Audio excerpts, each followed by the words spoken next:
بل هو قرآن مجيد في لوح محفوظ.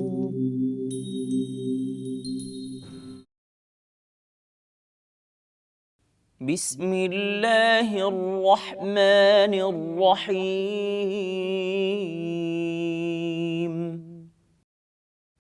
يا إبراهيم أعرض عن هذا إنه قد جاء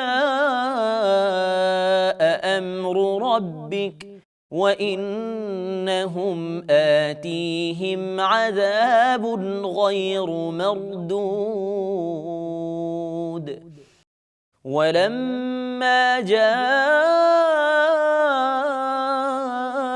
رسلنا لوطا سيء بهم وضاق بهم ذرعا وقال هذا يوم عصيب. وجاءه قومه يهرعون إليه ومن قبل كانوا يعملون السيئات. قال يا قوم هؤلاء بناتي هن أطهر لكم فاتقوا الله ولا تخزوني في ضيفي أليس منكم رجل رشيد. قالوا لقد علمت ما لنا في بناتك من حق وإنك لتعلم ما نريد. قال لو أن لي بكم قوة أو آوي إلى ركن شديد. قالوا يا لوط إنا رسل ربك لن يصلوا إليك فأسر بأهلك بقطع من الليل ولا يلتفت منكم أحد إلا امرأتك إنه مصيبها ما أصابهم إن موعدهم الصبح أليس الصبح بقريب.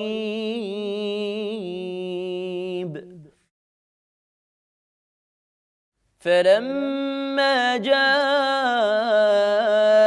أمرنا جعلنا عاليها سافلها وأمطرنا عليها حجارة من سجيل منضود مسومة عند ربك وما هي من الظالمين ببعيد.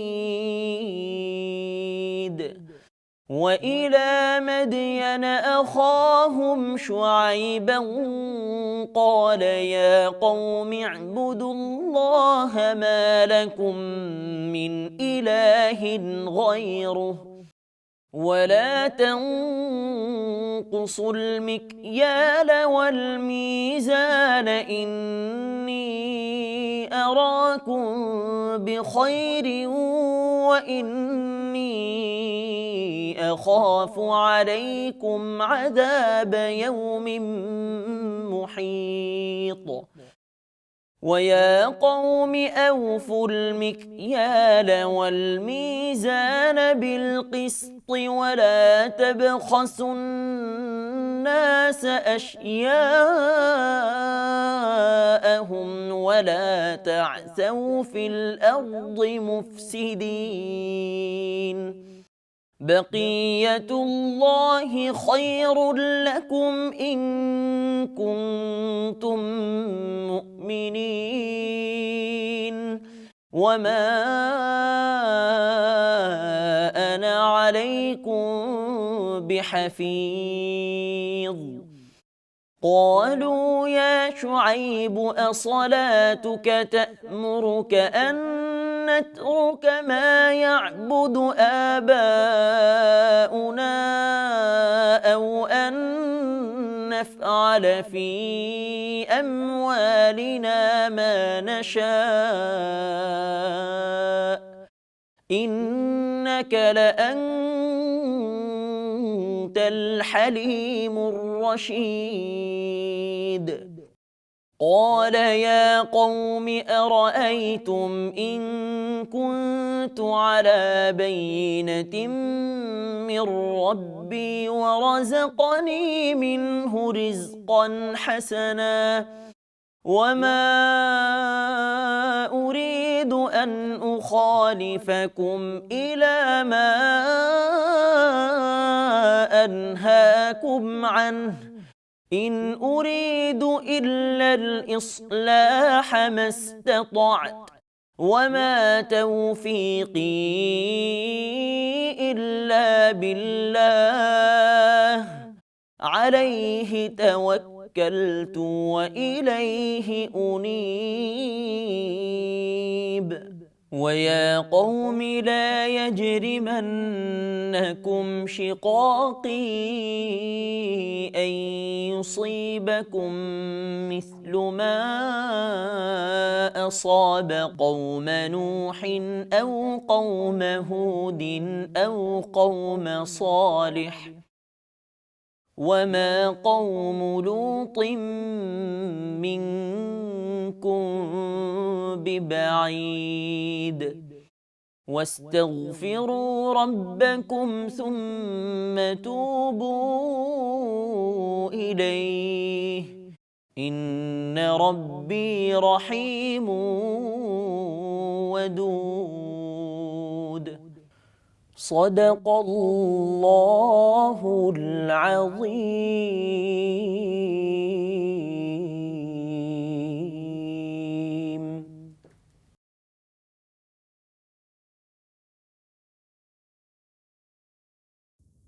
দয়াময় পরম দয়ালু আল্লাহর নামে। হে ইব্রাহিম, ইহা হইতে বিরত হও, তোমার প্রতিপালকের বিধান আসিয়া পড়িয়াছে, উহাদের প্রতি তো আসিবে শাস্তি, যাহা অনিবার্য। এবং যখন আমার প্রেরিত ফেরেশতাগণ লূতের নিকট আসিল, তখন তাহাদের আগমনে সে বিষণ্ণ হইল এবং নিজেকে তাহাদের রক্ষায় অসমর্থ মনে করিল এবং বলিল, ইহা নিদারুণ দিন। তাহার সম্প্রদায় তাহার নিকট উদ্ভ্রান্ত হইয়া ছুটিয়া আসিল এবং পূর্ব হইতে তাহারা কুকর্মে লিপ্ত ছিল। সে বলিল, হে আমার সম্প্রদায়, ইহারা আমার কন্যা, তোমাদের জন্য ইহারা পবিত্র। সুতরাং আল্লাহকে ভয় করো এবং আমার মেহমানদের ব্যাপারে আমাকে হেয় করিও না। তোমাদের মধ্যে কি কোনো ভালো মানুষ নাই? তাহারা বলিল, তুমি তো জানো তোমার কন্যাদেরকে আমাদের কোনো প্রয়োজন নাই। আমরা কি চাই তাহা তো তুমি জানোই। সে বলিল, তোমাদের উপর যদি আমার শক্তি থাকিত, অথবা যদি আমি আশ্রয় লইতে পারিতাম কোনো সুদৃঢ় স্তম্ভের। তাহারা বলিল, হে লূত, নিশ্চয়ই আমরা তোমাদের প্রতিপালক প্রেরিত ফেরেশতা, উহারা কখনোই তোমার নিকট পৌঁছিতে পারিবে না। সুতরাং তুমি রাত্রির কোনো এক সময়ে তোমার পরিবারবর্গ সহ বাহির হইয়া পড়ো এবং তোমাদের মধ্যে কেহ পিছন দিকে তাকাইবে না, তোমার স্ত্রী ব্যতীত। উহাদের যাহা ঘটিবে তাহারও তাহাই ঘটিবে। নিশ্চয়ই প্রভাত উহাদের জন্য নির্ধারিত কাল। প্রভাত কি নিকটবর্তী নয়? অতঃপর যখন আমার আদেশ আসিল, তখন আমি জনপদকে উল্টাইয়া দিলাম এবং উহাদের উপর ক্রমাগত বর্ষণ করিলাম প্রস্তর কঙ্কর, যাহা তোমার প্রতিপালকের নিকট চিহ্নিত ছিল, ইহা জালিমদের হইতে দূরে নয়। মাদিয়ানবাসীদের নিকট তাহাদের ভ্রাতা শোয়াইবকে আমি পাঠাইয়াছিলাম। সে বলিয়াছিল, হে আমার সম্প্রদায়, তোমরা আল্লাহর ইবাদত করো, তিনি ব্যতীত তোমাদের অন্য কোনো ইলাহ নাই। মাপে ও ওজনে কম করিও না, আমি তোমাদেরকে সমৃদ্ধশালী দেখিতেছি, কিন্তু আমি তোমাদের জন্য আশঙ্কা করিতেছি এক সর্বগ্রাসী দিবসের শাস্তি। হে আমার সম্প্রদায়, তোমরা ন্যায়সঙ্গতভাবে মাপিও ও ওজন করিও, লোকদেরকে তাহাদের প্রাপ্য বস্তু কম দিও না, এবং পৃথিবীতে বিপর্যয় সৃষ্টি করিয়া বেড়াইও না। যদি তোমরা মুমিন হও, তবে আল্লাহ অনুমোদিত যাহা বাকি থাকিবে তোমাদের জন্য তাহা উত্তম। আমি তোমাদের তত্ত্বাবধায়ক নহি। উহারা বলিল, হে শুআয়ব, তোমার সালাত কি তোমাকে নির্দেশ দেয় যে আমাদের পিতৃপুরুষেরা যাহার ইবাদত করিত আমাদেরকে তাহা বর্জন করিতে হইবে, অথবা আমরা আমাদের ধন সম্পদ সম্পর্কে যাহা করি তাহাও? তুমি তো অবশ্যই সহিষ্ণু, ভালো মানুষ। সে বলিল, হে আমার সম্প্রদায়, তোমরা ভাবিয়া দেখিয়াছ কি, আমি যদি আমার প্রতিপালক প্রেরিত স্পষ্ট প্রমাণে প্রতিষ্ঠিত হইয়া থাকি এবং তিনি যদি তাহার নিকট হইতে আমাকে উৎকৃষ্ট জীবনোপকরণ দান করিয়া থাকেন, তবে কি করিয়া আমি আমার কর্তব্য হইতে বিরত থাকিব? আমি তোমাদেরকে যাহা নিষেধ করি আমি নিজে তাহা করিতে ইচ্ছা করি না। আমি তো আমার সাধ্যমতো সংস্কারই করিতে চাই। আমার কার্য সাধন তো আল্লাহরই সাহায্যে। আমি তাঁহারই উপর নির্ভর করি এবং আমি তাঁহারই অভিমুখী। হে আমার সম্প্রদায়, আমার সঙ্গে বিরোধ যেন কিছুতেই তোমাদেরকে এমন অপরাধ না করায় যাহাতে তোমাদের উপর তাহার অনুরূপ বিপদ আপতিত হইবে, যাহা আপতিত হইয়াছিল নোহের সম্প্রদায়ের উপর, অথবা হুদের সম্প্রদায়ের উপর, কিংবা সালিহের সম্প্রদায়ের উপর। আর লূতের সম্প্রদায় তো তোমাদের হইতে দূরে নয়।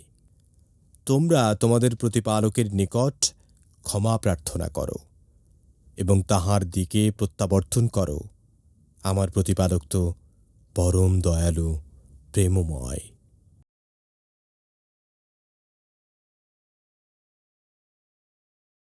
আলহামদুলিল্লাহি ওয়াহদা ওয়াসসালাতু ওয়াসসালামু আলা মান লা নাবিয়্যা বা'দা, আম্মা বা'দ। সুপ্রিয় দর্শক শ্রোতা, আসসালামু আলাইকুম ওয়া রাহমাতুল্লাহি ওয়া বারাকাতুহু। সময় সংবাদের নিয়মিত অনুষ্ঠান লৌহে মাহফুজ থেকে আপনাদের সকলকে জানাচ্ছি আন্তরিক শুভেচ্ছা ও মোবারকবাদ। সুপ্রিয় শ্রোতা, আমরা এতক্ষণ পর্যন্ত পবিত্র কোরআন কারীমের সূরা হুদের ৭৬ নম্বর আয়াত থেকে ৯০ নম্বর আয়াতের তেলাওয়াত শুনলাম তর্জমা। আসুন আমরা এই আয়াতে কারিমাগুলোর সংক্ষিপ্ত তাফসীর শুনি। আল্লাহ তাআলা আমাদের সকলকে পবিত্র কোরআনুল কারীম বুঝার তৌফিকে দান করুন, আমিন। সুপ্রিয় শ্রোতা, এখানে আমরা দেখেছি হযরত ইব্রাহিম আলাইহিস সালাতু ওয়াসসালামের কাছে লূত জাতিকে ধ্বংস করার জন্য যে ফেরেশতারা এসেছিল তাদের সাথে হযরত ইব্রাহিম আলাইহিস সালাতু ওয়াসসালাম কথাবার্তা বলছেন এবং তিনি শুনছেন। সেই সাথে তিনি সুসংবাদও পেলেন যে তাকে আল্লাহ তাআলা একটি সন্তান দিবেন, এবং সেই সুসংবাদ পাওয়ার পর হযরত ইব্রাহিম আলাইহিস সালাতু ওয়াসসালাম তখন ফেরেশতাদের সাথে বাদানুবাদ করছিলেন যে তিনি লূত সম্প্রদায়কে কেমন করে ধ্বংস করবেন, শেষ করে দিবেন। সেখানে আল্লাহ জাল্লা শানুহু হযরত ইব্রাহিমকে এই ৭৬ নম্বর আয়াতে বলছেন, ইয়া ইব্রাহিম আরিদান হাযা ইন্নাহু ক্বাদ জাআ আমরু রাব্বিক ওয়া ইন্নাহুম আতিহিম আযাবুন গায়রু মারদুদ। আল্লাহ তাআলা ইব্রাহিম আলাইহিস সালামকে বলছেন, ইব্রাহিম, তুমি এই সমস্ত এগুলো নিয়ে মাথা ঘামানোর দরকার নেই, তুমি এগুলো ছেড়ে দাও। আর রবের আদেশ এসে গেছে, অতএব এমন একটা ফয়সালা তাদের হতে যাচ্ছে যে তারা শাস্তির মধ্যে পড়বে, যে শাস্তি কখনো প্রতিহত করার মতো কারো সাধ্য থাকবে না। ৭৭ নম্বর আয়াতে আল্লাহ তাআলা বলেন, ওয়ালাম্মা জাআত রুসুলুনা লূতান সিয়া বিহিম ওয়া দাqa বিহিম জারআন ওয়া ক্বালা হাযা ইয়াউমুন আসীর। এখানে হযরত লূত আলাইহিস সালামের বাড়িতে যখন ওই ফেরেশতারা এসে পৌঁছলো আর ওই জাতির লোকগুলো যারা সমকামিতায় লিপ্ত তারা যখন দেখলো, তখন তারা ছুটে আসলো হযরত লূত আলাইহিস সালামের বাড়ির দিকে, এবং হযরত লূত আলাইহিস সালাম অত্যন্ত বিচলিত হয়ে পড়লেন, চিন্তিত হয়ে পড়লেন, এবং তিনি অন্তর তার সংকুচিত হয়ে পড়লো এই কারণে যে তিনি ভাবলেন এখন এদেরকে কিভাবে তিনি রক্ষা করবেন, কারণ এরা তো তার মেহমান। আর তার জাতির লোকেরা যেহেতু আগে থেকেই তারা এই সমস্ত অপকর্মে লিপ্ত, এখন তিনি কেমন করে তার জাতির মানুষের কাছ থেকে এই সমস্ত লোকদেরকে বাঁচাবেন, কারণ তারা ছিল অত্যন্ত সুদর্শন, তারা ছিল আল্লাহর ফেরেশতা। ৭৮ নম্বর আয়াতে আল্লাহ তাআলা বলেন, ওয়া জাআহু কওমুহু ইউহরাউনা ইলাইহি ওয়া মিন ক্বাবলু কানু ইয়া'মালুনা সাইয়্যাত ক্বালা ইয়া কওমি হাউলাই বানাতি হুন্না আতহারু লাকুম। এখানে হযরত লূত আলাইহিস সালাম অত্যন্ত বিচলিত হলেন এবং তিনি বললেন, আজকের দিনটি আমার জন্য কঠিন, কারণ আমি কেমন করে যে এই সকল লোকদেরকে তাদের হাত থেকে বাঁচাবো। তারপরও যখন তার জাতির লোকজন যখন তার কাছে ঘুরে আসলো এবং তারা যখন তাদের সাথে কুকর্মসমূহ করার জন্য যখন উদ্যত হলো, তখন লূত আলাইহিসসালাম তার জাতির মানুষদেরকে বললেন যে, হে আমার সম্প্রদায়, তোমাদের ঘরে তো অনেক সুন্দরী সুন্দরী আমার কন্যারা আছে, তোমরা তাদের সাথে তোমরা এই কর্মটি সম্পাদন করো, কারণ তারাই তোমাদের জন্য সবচেয়ে পবিত্রতর। ফাত্তাকুল্লাহ ওয়ালা তুখজিনি ফি দয়কি, এবং এটাও তিনি বললেন যে তোমরা আল্লাহকে ভয় করো এবং এই মেহমানদের সামনে তোমরা আমাকে অপমান করো না, সুতরাং তোমরা আমার বাড়ি থেকে তোমরা চলে যাও। আলাইসা মিনকুম রাজুল রশিদ, এটাও তিনি বললেন যে তোমাদের মধ্যে কি কোনো সুবোধ মানুষ নেই? তারা কি বুঝে না যে অপকর্মটি করা কোনোভাবেই ঠিক হবে না? আমার বাড়িতে মেহমান এসেছে, অথচ এই মেহমানদের সাথে তোমরা অন্যায় অপকর্ম করবে, এটা আমি কোনোভাবেই সহ্য করতে পারবো না, বরং আমি তাদের সামনে অপমানিত হব। ৭৯ নম্বর আয়াতে আল্লাহ তাআলা বলেন, ক্বালু লাকাদ আলিমতা মা লানা ফি বানাতিকা মিন হাক্কিন ওয়া ইন্নাকা লাতা'লামু মা নুরিদ। এখানে তাদের অভিপ্রায়টা আল্লাহ তুলে ধরেছেন এবং বলছেন যে তারা তখন হযরত লূত আলাইহিসসালামকে বললেন, হে লূত, তুমি তো অবগত আছো যে তোমার এই কন্যাগুলোদের প্রতি আমাদের কোনো মোহ নেই বা এখানে আমাদের কোনো ইচ্ছা নেই, বরং আমরা যে কী চাই এটা তুমি ভালো করেই জানো। অতএব তুমি যা কিছু আমাদেরকে বুঝাও না কেন, আমরা কিন্তু তোমাদের এই বুঝ মানব না। ৮০ নম্বর আয়াতে আল্লাহ তাআলা বলেন, ক্বালা লাউ আন্না বি বিকুম কুওয়াতান আও আওয়ি ইলা রুকনিন শাদীদ। তখন তিনি অসহায় হয়ে হযরত লূত আলাইহিসসালাম বললেন, কি উত্তম হতো যদি তোমাদের উপর আমার কিছু ক্ষমতা থাকতো, আমার যদি এমন ক্ষমতা থাকতো, দলবল থাকতো, আমার যদি লোকজন থাকতো, আমি তোমাদের সাথে লড়াই করে এদেরকে উদ্ধার করতে পারতাম। আর অথবা যদি এমন কোনো প্রাচীর থাকতো, যে স্তম্ভ থাকতো, যে স্তম্ভ আমাদের সামনে আড়াল হয়ে যেত, তোমরা তাদের নাগাল পেতে না। এই কথাগুলো তিনি আফসোস শেষে বলেছিলেন। ৮১ নম্বর আয়াতে আল্লাহ তাআলা বলেন, ক্বালু ইয়া লূতু ইন্না রুসুল রাব্বিকা লা ইয়াসিলু ইলাইকা ফাসরি বিআহলিকা বিকিতিম মিনাল লাইল ওয়ালা ইয়ালতাফিত মিনকুম আহাদুন ইল্লা ইমরাআতাক।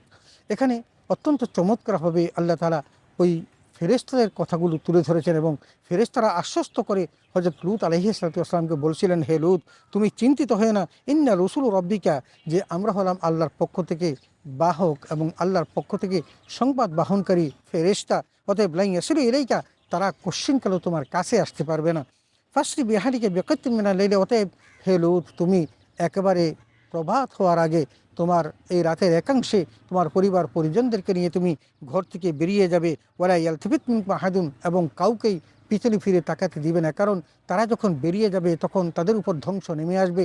এই সমস্ত শব্দ যখন শুনবে তখন কেউ যেন পিছন দিকে ফিরে না তাকায়। ইল্লা ইমরাআতুক, বলছেন যে সেই কাজটি তোমার স্ত্রী করবে না, কারণ তুমি তাকে যতই বলবে সে কিন্তু ওই আজাব যখন নিপতিত হবে সে পিছন ফিরে তাকাবে। অতএব তোমার স্ত্রীর ব্যাপারে তোমার কোনো দায়িত্ব নেই, তুমি তোমার স্ত্রীর এই কর্মকে তুমি ছেড়ে দাও। এরপর ইন্নাহু মুসিবুহা মা আসাবাহুম, এবং এটাও আল্লাহ জানিয়ে দিলেন যে ওই সমস্ত লোকদের উপর যে বিপদ আসবে সেই বিপদ কিন্তু তোমার স্ত্রীকেও পাকড়াও করবে। ইন্না মাউইদাকা হুমুস সুবহ, এবং এটাও আল্লাহ জানিয়ে দিলেন, হে লূত, যে প্রভাত হওয়ার সাথে সাথেই কিন্তু তাদের উপরে আযাব নাজেল হবে। তুমি তোমার পরিবারের লোকজনদের নিয়ে বেরিয়ে যাও, তবে জেনে রাখো আলাইসা সুবহু বিকারিব, প্রভাত কিন্তু একেবারে কাছে, অতএব তুমি অত্যন্ত তাড়াতাড়ি তোমার ঘর থেকে বেরিয়ে পড়ো। ৮২ নম্বর আয়াতে আল্লাহ তাআলা বলেন, ফালাম্মা জাআ আমরুনা জাআলনা আলিহা সাফিলা ওয়া আমতারনা আলাইহা হিজারাতাম মিন সিজ্জিলিম মামদুদ। আল্লাহু আকবার। আল্লাহর উপর আমি কত চমৎকারভাবে তুলে ধরছেন যে আল্লাহর নির্দেশনা যখন এসে গেল, তথা যখন প্রভাত হয়ে আসলো এবং যখন আলোক আভায় উদ্ভাসিত হতে লাগলো, আল্লাহ রাব্বুল আলামিন জমিনটাকে উল্টিয়ে দিলেন। তার মানে নিচটা উপরে চলে গেল, উপরটা নিচে চলে গেল।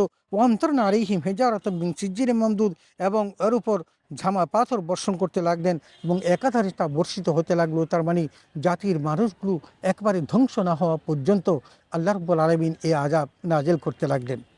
৮৩ নম্বর আয়াতে আল্লাহ তাআলা বলেন, মুসাওয়ামাতান ইনদা রাব্বিক ওয়া মা হিয়া মিনাজ জালিমিন বিবাঈদ।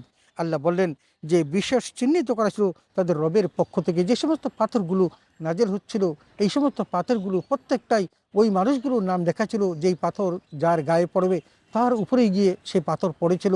এমনকি এই এলাকার কোনো মানুষ যখন অন্য এলাকায় বেড়াতে গিয়েছিল, ওই সময়কালে ওই জায়গাতেই তার উপর পাথর নিক্ষিপ্ত হয় এবং সেখানেই সে ধ্বংস হয়ে যায়। তার মানে লূত জাতির কোনো একটি মানুষ যে যেখানে ছিল সেখানেই সে ওই আঙ্কিত যেই লেখা পাথরগুলো ছিল সেই পাথরগুলো তাদের উপর পড়ে তাদেরকে ধ্বংস করে দেয়। এবং আল্লাহ বলছেন আর ওই জনপদগুলি এই জালিমদের হতে বেশি দূরে নয়, কারণ আল্লাহ রব্বুল আলামিন ওই জালিমদেরকে যেখানে রেখেছিলেন তার থেকে খুব কাছেই ছিল এই জনপদগুলো, যেই জনপদ থেকে তারা এই সমস্ত বিষয়গুলো তারা অবলোকন করেছিল এবং যার স্মৃতিসিদ্ধ এবং নিদর্শন আজও বিদ্যমান রয়েছে। 84 নম্বর আয়াতে আল্লাহ তাআলা বলছেন ওয়াইলা বাদিয়ানা আখাহুম শুআইবান ক্বালা ইয়া কওমি ইবুদুল্লাহা মা লাকুম মিন ইলাহিন গায়রু। এখানে আল্লাহ তাআলা মাদিয়ানবাসীর নিকট তাদের ভাই হযরত শুআইব আলাইহিস সালামকে পাঠিয়েছিলেন নবী হিসাবে। তিনি আল্লাহর দাওয়াত তাদেরকে দিয়েছিলেন এবং তাদেরকে বলেছিলেন ইয়া কওমি ইবুদুল্লাহা মা লাকুম মিন ইলাহিন গায়রু, হে আমার সম্প্রদায় তোমরা সেই মহান রবের ইবাদত করো যিনি ব্যতীত দ্বিতীয় কোনো উপাস্য নেই। ওয়ালা তানকুসুল মিকিয়ালা ওয়াল মিজান, আর তোমরা তোমাদের এই বেচা কেনার মধ্যে যখন তোমরা পরিমাপ করবে সেই পরিমাপে এবং ওজনে তোমরা কখনো কম দিও না। ইন্নী আরাকুম বিখাইরিন, আমি কিন্তু তোমাদেরকে সচ্ছল দেখতে পাচ্ছি যে তোমরা অন্যায় করে অন্যের কাছ থেকে সম্পদ কেড়ে নিতে হবে এমনটা প্রয়োজন নেই। আমি দেখতে পাচ্ছি যে তোমরা সচ্ছল আছো। ওয়াইন্নী আখাফু আলাইকুম আযাব ইয়াউমিন মুহিত, আর তোমরা যদি এই ওজনে কম দিয়ে তোমরা পাপ কামাই করো তাহলে আমি ভয় করছি যে তোমরা নানাবিধ বিপদের সম্মুখীন হবে এবং সেটা আমি লক্ষ্য করছি। অতএব তোমরা এই ওজন এবং পরিমাপের সময় তোমরা কখনো কম দিও না।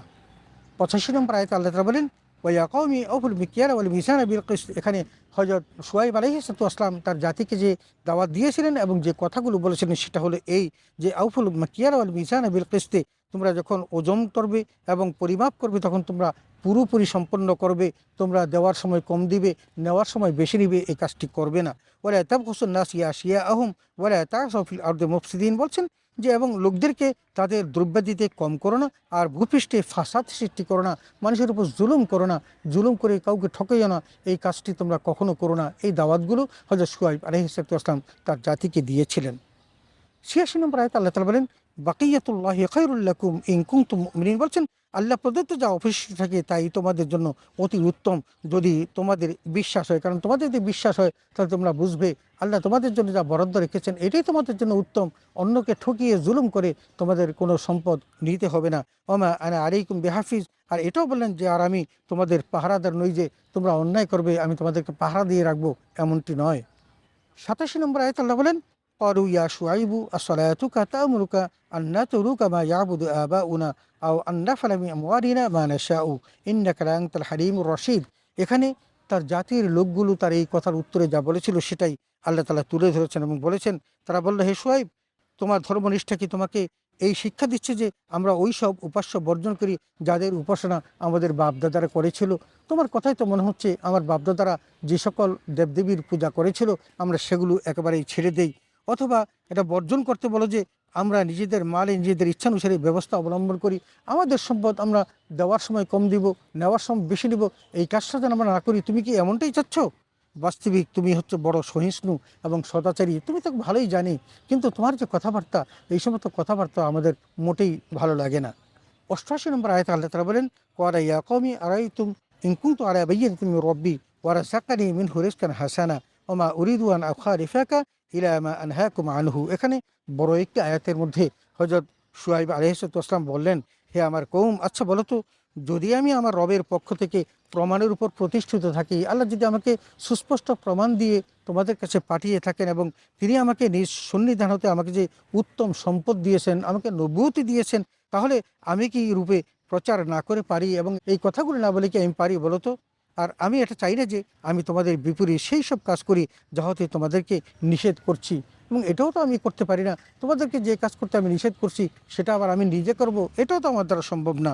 আমি তো সংশোধন করে দিতে চাচ্ছি যে যে পর্যন্ত আমার সাধ্য হয় আর আমার যা কিছু প্রচেষ্টা শুরু আল্লাহর সাহায্য হয়ে থাকে, তোমাদের সাহায্য নয়। আল্লাহ আমার জন্য যা বিধারণ করে রেখেছেন ওমা তাওফীক ইল্লা বিল্লাহ, তিনি এই কথাও জানিয়ে দিলেন যে আল্লাহর তৌফিক ছাড়া আমার আর প্রচেষ্টার কোনো কিছুই নেই। অতএব আলাইহি তাওয়াক্কালতু ওয়া ইলাইহি উনীব, হে আমার জাতি আমি তারই উপর ভরসা রাখি এবং তার দিকে সে আমি প্রত্যাবর্তন করি।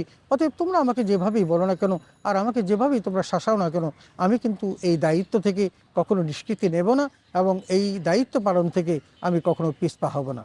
89 নম্বর আয়াতে আল্লাহ তাআলা বলেন ওয়া কওমি লা ইয়াজরিমান্নাকুম শিকাকি আন ইউসিবাকুম মিসলা মা আসাবা কওমি নূহ আও কওম হুদ আও কওম সালেহ ওয়া মা কওম লূত মিনকুম বিবাঈদ। এখানে হযরত শুআইব আলাইহিস সালাম তাদেরকে ধমক দিলেন এবং শাসিয়ে দিলেন যে এই নবীদের বিরুদ্ধাচরণ করার কারণে অন্যান্য জাতিসমূহ নূহ আলাইহিস সালামের জাতি, হুদ আলাইহিস সালামের জাতি, সালেহ আলাইহিস সালামের জাতি, লূত আলাইহিস সালামের জাতি যেভাবে ধ্বংস হয়ে গেছে, তোমরা কি তেমনটি হতে চাও? বলছেন, হে আমার সম্প্রদায়, আমার প্রতি তোমাদের জন্য হটকারিতার জন্য এর কারণ না হয়ে পড়ে যে তোমাদের উপর সেইরূপ বিপদ এসে পড়ে, যেমন নূহের কাউমের উপর এসেছিল, যেমন হুদের কাউমের উপর এসেছিল, সালেহ আলাইহিস সালামের কাউমের উপর এসেছিল, এবং এসেছিল হযরত লূত আলাইহিস সালামের কাউমের উপর।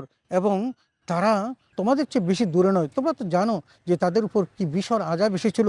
তোমরা যদি আমার এই কথাগুলো না মানো, তাহলে তোমাদের উপরেও কিন্তু সেই জাতীয় আযাব আসতে পারে। 90 নম্বর আয়াতে আল্লাহ তাআলা বলেন, ওয়াস্তাগফিরু রাব্বাকুম সুম্মা তুবু ইলাইহি ইন্না রাব্বি রাহিমুন ওয়াদুদ। এখানে হযরত শুআয়ব আলাইহিস সালাম তার জাতির লোকদেরকে বললেন, তোমরা আল্লাহর কাছে, তোমাদের রবের কাছে প্রার্থনা করো।